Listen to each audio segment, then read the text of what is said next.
వైద్యులు నైతిక విలువలు పాటించాలని మంత్రి సత్యకుమార్ యాదవ్ అన్నారు. విజయవాడలో ఏపీ మెడికల్ కౌన్సిల్ నూతన సభ్యుల ప్రమాణ స్వీకారానికి సత్యకుమార్ హాజరయ్యారు. టెస్టుల పేరుతో రోగులు ఆర్థికంగా చితికిపోయేలా వ్యవహరించొద్దని వైద్యులకు మంత్రి సూచించారు. వైద్య వృత్తి వ్యాపారమైందన్న విమర్శలకు చెక్ పెట్టాలని కోరారు. కొంతమంది రోగులు ఎక్కువ టెస్టులు రాసి ఎక్కువ మందులు ఇచ్చిన వారే మంచి వైద్యులన్న ఆలోచనలో ఉన్నారన్నారు. వాళ్ళు కూడా మారాల్సిన అవసరం ఉందన్నారు సత్యకుమార్.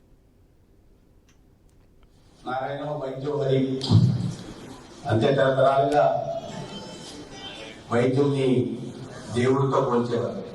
ప్రాణం పోసేది దేవుడైతే ప్రాణం నిలిపేవాడు వైద్యుడిగా ప్రజలు గౌరవించేవారు.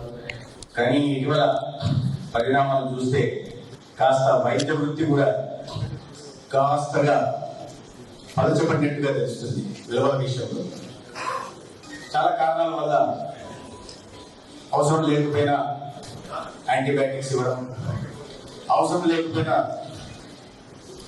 ఎక్స్రేలో, సిటీలో, చివరికి ఎంఆర్ఐలో చేయాల్సిన పరిస్థితి తీసుకురావడం, కాస్త అవగాహన కల్పించి